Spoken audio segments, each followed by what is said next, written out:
Good morning, students. Today we'll be taking up topics under precedent, which will cover: is Supreme Court bound by their own decision? What are the circumstances which destroy the binding force of judicial precedents? What do you understand by doctrine of stare decisis, per inquirium, sub silensum? When we talk about law of precedent, it is a concept which is based on a simple theory. The theory has been taken up from the text of Mahabharata that says that path is the right path which has been followed by virtuous men. This theory has led to the growth of a system called common law system, which is made up of judicial decisions. The doctrine of precedent grew in England in absence of any codified laws, and these rule of law requires not overturning precedents too often. As said by Aristotle, the habit of lightly changing the law is an evil. Thus, as a rule and as a principle, the laws that were made by judges were followed in common law countries. In India, when we talk about British India, the Government of India Act 1935 laid down the hierarchy of court, with federal court as the superior court. Section 212 of the Act provided that law declared by the federal court and any judgment of the Privy Council shall, so far as applicable, be recognized as binding and shall be followed by all courts in British India. After independence, it was Article 141 of the Constitution that provided that law declared by Supreme Court shall be binding on all courts within the territory of India.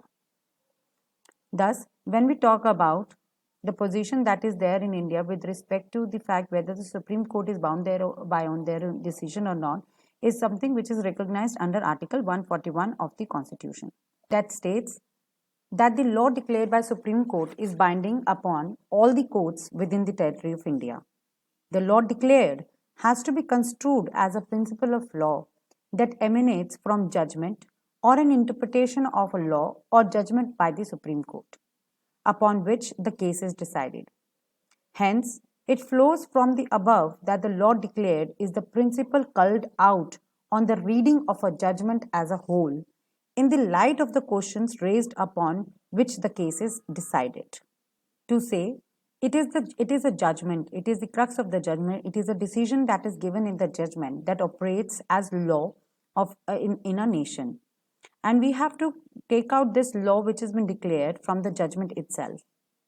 Thus, in order to understand that what is the law declared by the court, one has to look into this, that whether the decision is founded on reasons or has been proceeded on without taking into consideration issues or giving any reasoning.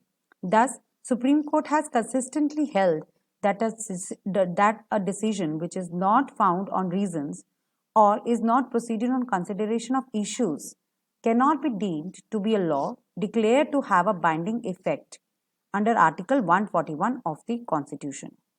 To say that cases decided by the court without any consideration on the principle of law cannot be treated as precedent. To consider a particular judgment as precedent, it is important that it is backed by some reasoning. There is application of mind by the judges to come out with the law that should be applicable in a given situation. Thus, Article 141 of the Constitution states that all courts are legally bound to follow the decision of the Supreme Court except the Supreme Court itself. So, to say that Supreme Court is not bound by its own decision, but the other courts that are operating are bound by its own decision. And what type of decisions? They are the law that are declared after the application of mind and with a it is a well-reasoned decision that operates as law for other lower courts within the nation. However, when we say that the Supreme Court recognizes its earlier decision and cannot deviate from them except in such situation where there is violation of rights of the citizen. Under certain circumstances, situations that are proved beyond doubt that such legislation or decision is violative of fundamental rights, it cannot be overturned by the Supreme Court. To say a decision made by a higher court is binding and the lower court cannot overturn it. The court not to overturn its own decisions unless there are strong reasons to do so.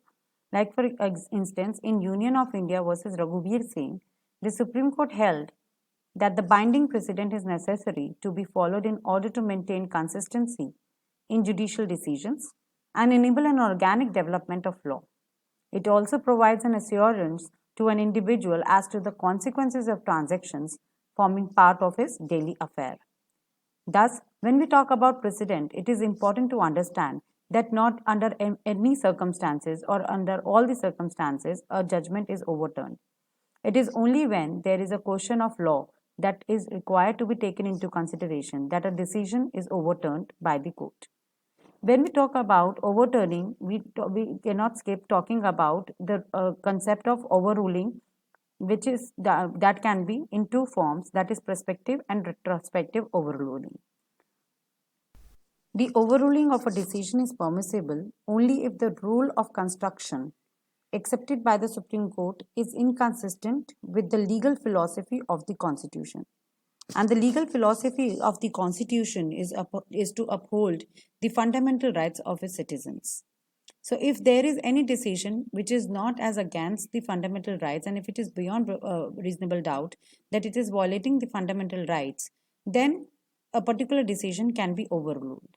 Now, when we talk about prospective overruling and retrospective overruling, prospective refers to the situation where a particular judgment is applicable from the for the prospective cases in the coming in the future cases. When we talk about retrospective, it is something that goes back from the back date. It is applicable from the back date, whereas prospective, it is applicable from the future date.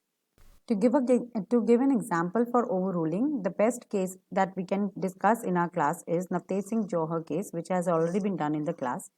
And it is a case where the court has delivered by its unanimous decision, has declared the portion of section 377 relating to consensual sex as valid, as being constitutional, which is being between the adults, and if it is consensual and if it is not unnatural and consensual, then sexual consensual sex has been recognized under the Constitution. This decision has overturned the ruling that was given under Suresh Kumar Kaushal versus NAS Foundation in 2013. So, when we are talking about overruling, when we talk about this current case, we say that it has a retrospective effect, as it is also validating such situations or conditions that were existing even before the judgment was given by the court in Navtej Singh Johar case, as well as it is prospective for the coming in the future cases, which will be applicable for the future cases. Thus, we say that a court can overturn its own decision, but there are certain situations and conditions that are required to be taken into consideration before overruling any previous decision. And it has been observed that when a Supreme Court depart from its previous decision, a Supreme Court can depart only if it is convinced that there is an error and its baneful effect on the general interest of public.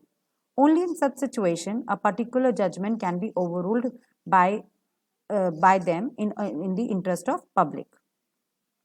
When we talk about precedent, we also need to understand that there are certain situations wherein the judgment, there are certain circumstances that destroy the binding force of a judicial precedent.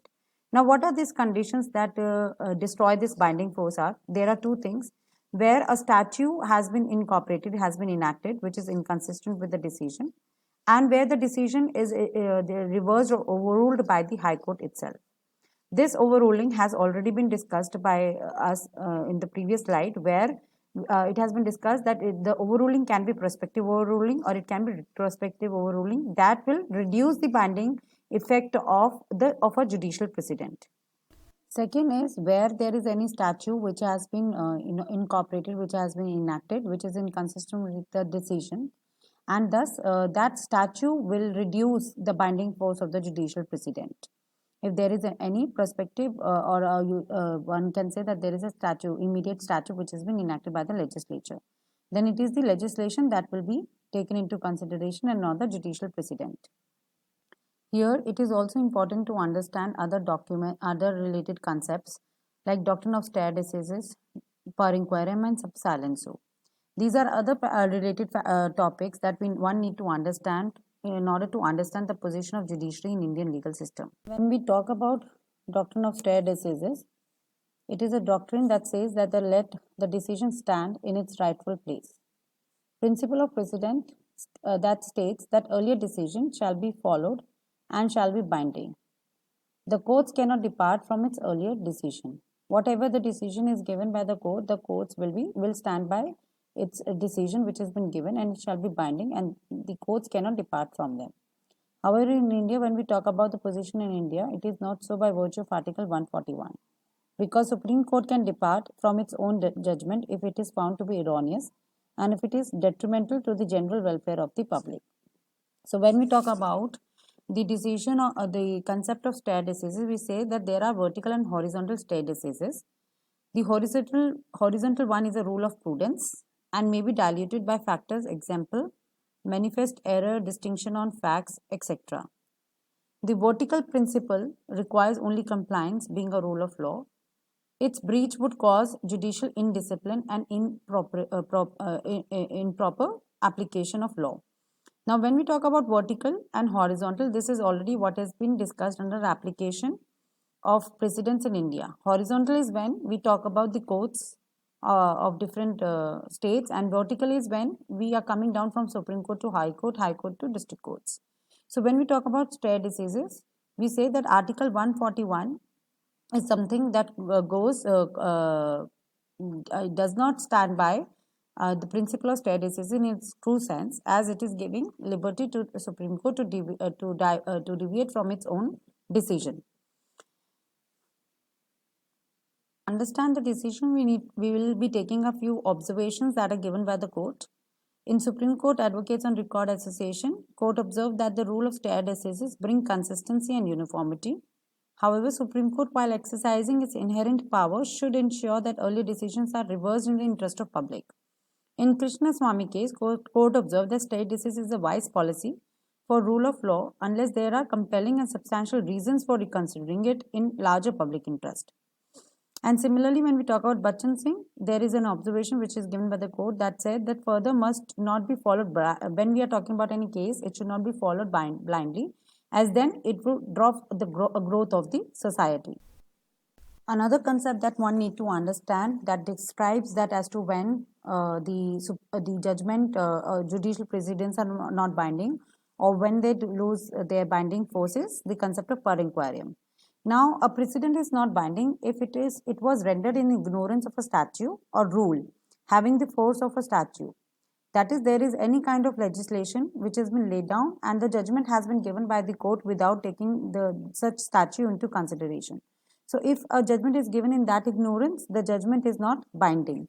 It loses binding effect. In such situations where the judgment is given per inquirium, the rule is that where there are previous inconsistent decisions of its own, the court is free to follow either that is earlier or later. But when we talk about decision per inquirium, it is one of the grounds that can be taken up for challenging the decision of the court on the ground that the decision was taken per inquirium by the court. And thus, to come within this category of per inquirium, it must be shown that not only that the decision involved some manifest slip or error, but also that to leave decision standing would be likely to produce serious inconvenience in the administration of justice or significant injustice to the citizen. Another concept that one need to understand the where the binding force of decision is affected is the concept of sub silentio. Now, precedent sub silentio or not argued is what it means. A decision passes sub silentio when particular point of law that is involved in a decision is not perceived by the court or present to its mind. To say that, like for example, if there are 2 points on which the court is supposed to discuss, but the judgment is pronounced on point A, but there was another point, that is point B, on which court ought to have pronounced, but before discussing it, taking it into consideration, the decision is pronounced by the court in favor of the party, but did not argued on that point. So the point B is not considered to be a part of the judgment where the precedent will operate. So decision on question which has not been argued cannot be treated as a precedent. So if a court has remained silent on a particular point and has not discussed, the point will not be taken into consideration. That also reduces the binding force of the judgment. These were certain points that would need to be discussed under precedent. Hope you understood everything. Thank you so much.